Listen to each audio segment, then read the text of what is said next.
Hello বন্ধুরা, আজকে তৈরি করে দেখাবো একদম মেলার মতন মুচমুচে খাস্তা জিভে গজা রেসিপি।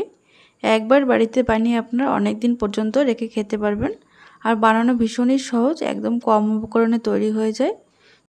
তাহলে প্রথম থেকে শেষ পর্যন্ত ভিডিওটি দেখার অনুরোধ রইল। আমি কিভাবে বানাচ্ছি দেখে নিন।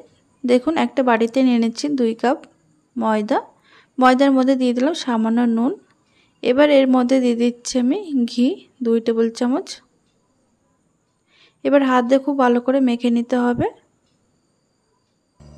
এবার সমস্ত উপকরণ হাত দিয়ে এরকম ঘষে ঘষে মেখে নিতে হবে। দেখুন, আমি আরও 1 চামচ ঘি মিশিয়ে দিলাম, তার মানে মোট 3 চামচ ঘি দিয়েছি।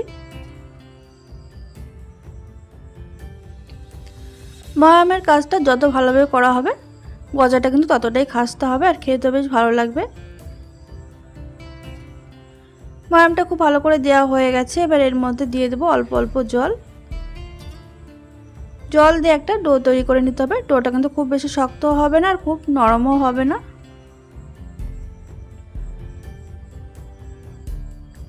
এখানে আমার 2 কাপ ময়দার জন্য লেগেছে হাফ কাপ মতন জল। যেহেতু ঘি দিয়ে এটা ময়াম দেওয়া হয়েছে, ওই জন্য জলের পরিমাণটা কিন্তু খুবই কম লেগেছে। এটা খুব ভালো করে মেখে নিয়ে এটা রেস্টে রেখে দেবো 10 মিনিট ঢাকা দিয়ে। 10 মিনিট পর আমি ফিরে আসলাম। আবার একটু হালকা করে মেখে নিচ্ছি। এবার এর থেকে ছোট ছোট আকারে লেচি কেটে নেব।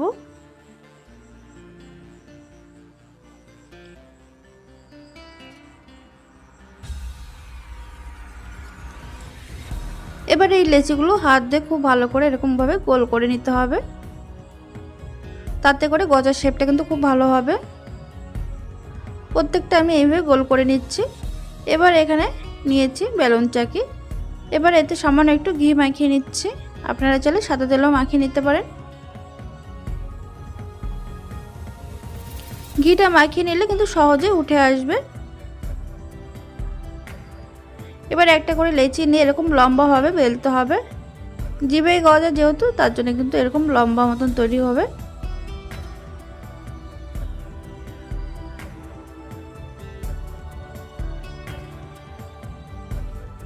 দেখুন, ঠিক এইভাবে তৈরি করে নিয়েছি আমি। এবার একটা প্লেটে রেখে দেব। তবে এর কাজ কিন্তু এখনো অনেকটাই বাকি আছে। আগে বেলে নিচ্ছি আমি, তারপরে দেখিয়ে দিচ্ছি কি করতে হবে।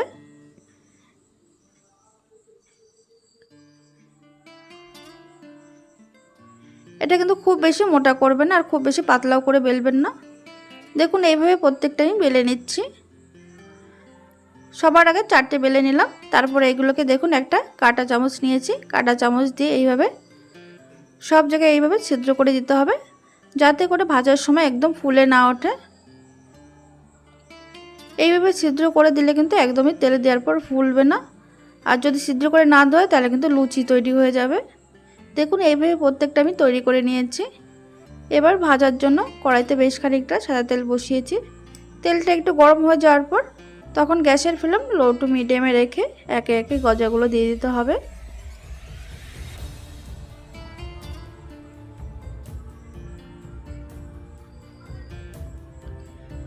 দেখুন, তেলে দেওয়ার পর যখন হালকা ভেসে উঠবে তখন এগুলো উল্টে দিতে হবে সঙ্গে সঙ্গে। তবে এটা কিন্তু একটু সময় নিয়েই ভাজতে হবে। হাই আছে একদমই ভাজা যাবে না, তাহলে কিন্তু ভেতরে কাঁচা থাকবে আর উপরটা লাল হয়ে যাবে।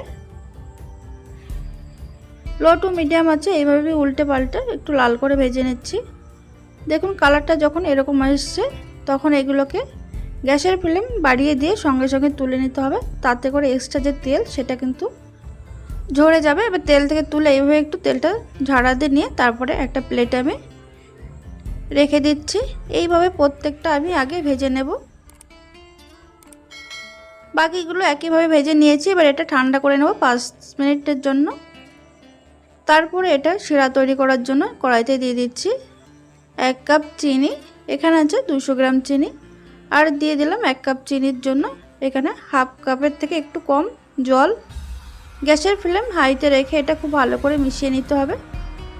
দেখুন, চিনিটা পুরোপুরি যখন গলে যাবে তখন এর মধ্যে দিয়ে দিচ্ছি 2টো এলাচ ফাটিয়ে দিয়েছি। এতে করে ফ্লেভারটা কিন্তু খুব সুন্দর হবে।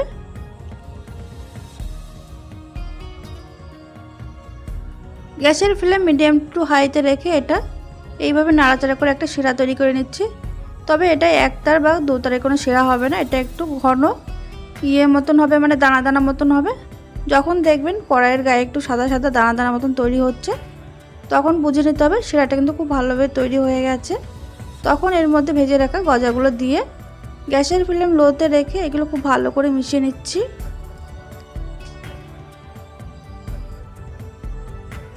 মেশানোর কাজটা যখন খুব ভালোভাবে হয়ে যাবে, মানে প্রত্যেকটা গায়ে যখন রসটা লেগে যাবে, তখন গ্যাসের ফ্লেমটা অফ করে দিয়ে অনবরত নাড়াচাড়া করতে হবে। আর দেখুন কড়াইয়ের চারিদিক দিয়ে কেমন সাদা সাদা দানা দানা মতন তৈরি হচ্ছে।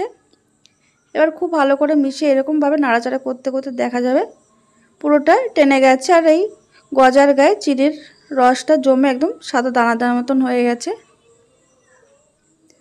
একদম তৈরি হয়ে গেছে রথযাত্রা স্পেশাল জিভে গজার রেসিপি। তাহলে বন্ধুরা, আজকের এই রেসিপি যদি আপনাদের কাছে ভালো লেগে থাকে তাহলে লাইক কমেন্ট শেয়ার করতে ভুলবেন না। আর আপনারা অবশ্যই এভাবে বাড়িতে বানিয়ে আমাকে কমেন্টের মাধ্যমে জানাতে ভুলবেন না। আর চ্যানেলে যারা নতুন বন্ধু নতুন দেখছেন তারা অবশ্যই চ্যানেলটিকে সাবস্ক্রাইব করে পাশে থাকা অল বাটনটি প্রেস করে রাখবেন। আর দেখুন কতটা মুচমুচে হয়েছে।